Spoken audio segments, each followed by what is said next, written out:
सफलता एउटा खेल हो। तिमी कहाँसम्म पुग्न सक्छौ हिम्मत गर। यदि तिमी हिम्मत नै गर्न सक्दैनौ भने तिमी जहाँ छौ त्यहाँबाट विलयन भएर जानेछौ। Hello everyone, my name is Prakash Shrestha. Welcome this video. आज पनि उपस्थित भइसकेको छु यस न्यू एपिसोडमा। यदि तपाईं फर्स्ट टाइम हुनुहुन्छ भने नलेजेबल टपिक्सको लागि लाइक, कमेन्ट, शेयर र सब्स्क्राइब गरेर बेल आइकनमा क्लिक गर्न चाहिँ नभुल्नुहोस्। यस्तै भिडियोहरू हेर्न पाउनुहुनेछ भन्दै आजको विषयवस्तुतर्फ म अगाडि बढ्न चाहन्छु। र आजको विषयवस्तु छ विशेष गरी DXN सम्बन्धी र डिजिटलाइज सम्बन्धी। विशेष गरी DXN लाई हामीले कुन तरिकाबाट सिक्ने र DXN बिजनेसलाई हामीले डिजिटलाइजेसन कसरी बनाउने। यदि तपाईले यस टपिक्स फर्स्ट टाइम सुन्दै हुनुहुन्छ भने लास्टसम्म हेर्नु होला, तपाईले केही न केही बेनिफिट पाउनुहुनेछ।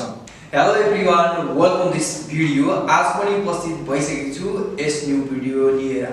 यदि तपाईं फर्स्ट टाइम मेरो भिडियो हेर्दै हुनुहुन्छ भने नलेजेबल टपिक्सको लागि लाइक, कमेन्ट, शेयर र सब्स्क्राइब गर्न चाहिँ नभुल्नुहोस्। यस्तै भिडियोहरू हेर्नको लागि। सफलता कुनै रेडिमेड वस्तु होइन, नयाँ कुनै जादुको छडीले सिर्जना गर्न सकिन्छ। सफलताको फर्मेसन त्याग, लगाव, सङ्घर्ष, आत्मविश्वास, धैर्य र असफलताको लामो श्रेणीहरू मिलेर बनेको हुन्छ। त्यसैले आज र भोलिमा यसको परिणाम नखोज। त्यसैले आज र भोलिमा हरेस नखाऊ। त्यसैले आज र भोलिमा सक्दिन नभन। पर्सिको बिहानसम्म पुग्ने हिम्मत गर। तिमीले देख्नेछौ शीतको थोपा झैं सफलता चम्किरहेको हुनेछ। Hello everyone, my name is Prakash Shrestha. Welcome this video. आज पनि उपस्थित भइसकेको छु यस न्यू एपिसोडमा।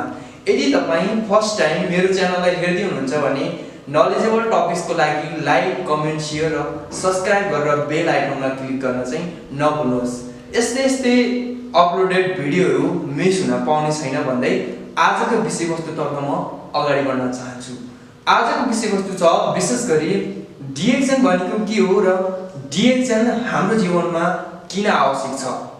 यदि तपाईले DXN को बारेमा थाहा छैन भने यस भिडियोले तपाईलाई बिल्कुलै पनि केही कुराहरू सिकाउनेछ र तपाईले पनि सिक्नुहुनेछ भन्दै म केही कुराहरू राख्न गइरहेको। सफलता एउटा खेल हो। तिमी कहाँसम्म पुग्न सक्छौ हिम्मत गर। यदि तिमी हिम्मत नै गर्न सक्दैनौ भने तिमी जहाँ छौ त्यहाँबाट विलयन भएर जानेछौ। सफलता कुनै रेडिमेड वस्तु होइन, नयाँ कुनै जादुको छडीले सिर्जना गर्न सकिन्छ। सफलताको फर्मेसन त्याग, लगाव, सङ्घर्ष, धैर्यता, आत्मविश्वास र लामो श्रेणीहरू मिलेर बनेको हुन्छ। त्यसैले आज र भोलिमा यसको परिणाम नखोज। त्यसैले आज र भोलिमा यसमा हरेस नखाऊ। त्यसैले आज र भोलिमा सक्दिन नभन। पर्सिको बिहानसम्म पुग्ने हिम्मत गर। तिमीले देख्नेछौ शीतको थोपा झैं सफलता चम्किरहेको हुनेछ। Hello everyone, my name is Prakash Shrestha. Welcome this video. आज पनि उपस्थित भइसकेको छु यस न्यू एपिसोडमा। यदि तपाईं फर्स्ट टाइम हुनुहुन्छ भने नलेजेबल टपिक्सको लागि लाइक, कमेन्ट, शेयर र सब्स्क्राइब गरेर बेल आइकनमा। सफलता एउटा खेल हो। तिमी कहाँसम्म पुग्न सक्छौ हिम्मत गर। यदि तिमी हिम्मत नै गर्न सक्दैनौ भने तिमी जहाँ छौ त्यहाँबाट विलयन भएर जानेछौ। सफलता कुनै रेडिमेड वस्तु होइन, नयाँ कुनै जादुको छडीले सिर्जना गर्न सकिन्छ। सफलताको फर्मेसन त्याग, लगाव, सङ्घर्ष, आत्मविश्वास, धैर्य र असफलताको लामो श्रेणीहरू मिलेर बनेको हुन्छ। त्यसैले आज र भोलिमा यसको परिणाम नखोज। त्यसैले आज र भोलिमा हरेस नखाऊ। त्यसैले आज र भोलिमा सक्दिन नभन। पर्सिको बिहानसम्म पुग्ने हिम्मत गर। तिमीले देख्नेछौ शीतको थोपा झैं सफलता चम्कि। सफलता एउटा खेल हो। तिमी कहाँसम्म पुग्न सक्छौ हिम्मत गर। यदि तिमी हिम्मत नै गर्न सक्दैनौ भने तिमी जहाँ छौ त्यहाँबाट विलयन भएर जानेछौ। सफलता कुनै रेडिमेड वस्तु होइन, नयाँ कुनै जादुको छडीले सिर्जना गर्न सकिन्छ। सफलताको फर्मेसन त्याग, लगाव, सङ्घर्ष, आत्मविश्वास, धैर्य र असफलताको लामो श्रेणीहरू मिलेर बनेको हुन्छ। त्यसैले आज र भोलिमा यसको परिणाम नखोज। त्यसैले आज र भोलिमा सक्दिन नभन। त्यसैले आज र भोलिमा हरेस नखाऊ। पर्सिको बिहानसम्म पुग्ने हिम्मत गर। तिमीले देख्नेछौ शीतको थोपा झैं सफलता चम्किरहेको हुनेछ। Hello everyone, my name is Prakash Shrestha. Welcome in this video. आज पनि उपस्थित भइसकेको छु न्यू टपिक्समा। र यदि तपाईँ फर्स्ट टाइम हुनुहुन्छ भने नलेजेबल टपिक्सको लागि लाइक, कमेन्ट, शेयर र सब्स्क्राइब गरेर बेल आइकनमा क्लिक गर्न चाहिँ नभुल्नुहोस्। भन्दै आजको विषयवस्तुतर्फ म अगाडि बढ्न चाहन्छु र आजको विषयवस्तु छ फन्डामेन्टल अफ डिजिटल मार्केटिङ र यो फन्डामेन्टल अफ डिजिटल मार्केटिङमा के टपिक्सहरु पढ्न चाहन्छ यसको बारेमा चर्चा परिचर्चा गर्नेछु।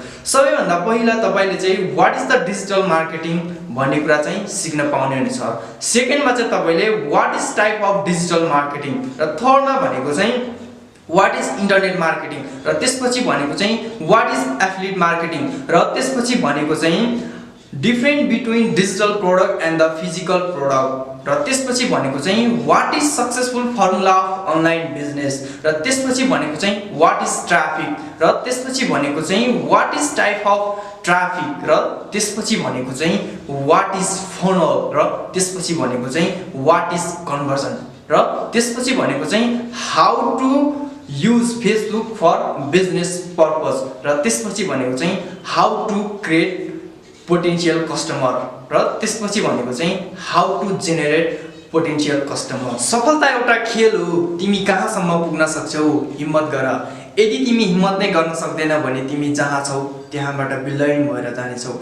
Hello everyone, my name is Prakash Shrestha, welcome this video. आज पनि उपस्थित भइसकेको छु यस न्यू एपिसोडमा। यदि तपाई फर्स्ट टाइम हुनुहुन्छ भने मेरो च्यानललाई लाइक, कमेन्ट, शेयर र सब्स्क्राइब गरेर बेल आइकनमा क्लिक गर्न चाहिँ नभुल्नुहोस् भन्दै आजको विषयवस्तुतर्फ म अगाडि बढ्न चाहन्छु। र आजको विषयवस्तु छ व्हाट इज द DXN र DXN भनेको के हो र तपाईलाई DXN किन आवश्यक छ र DXN भनेको एउटा health food supplement international one dragon company हो जसले तपाईको जीवनमा स्वास्थ्य, समृद्धि, खुशी र स्वतन्त्रता प्रदान गर्छ।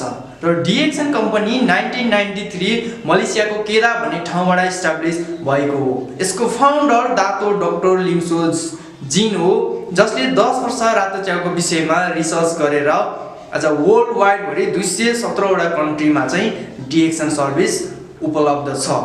र हाम्रो जीवनमा किन आवश्यक छ भन्दाखेरि चाहिँ स्वास्थ्य, समृद्धि, खुशी र स्वतन्त्रताको जिन्दगी जिउनको लागि नै आवश्यक छ। यदि तपाईलाई पनि यो चीज आवश्यकता हुन सक्छ, यदि आवश्यकता छ भने तपाईले कमेन्ट गर्न सक्नुहुन्छ र तपाईलाई केही त्यस्तो जिज्ञासाहरु लागेको छ भने सोध्न सक्नुहुन्छ भन्दै आजको यो छोटो भिडियो क्लिपमा यही अन्त्य गर्छु।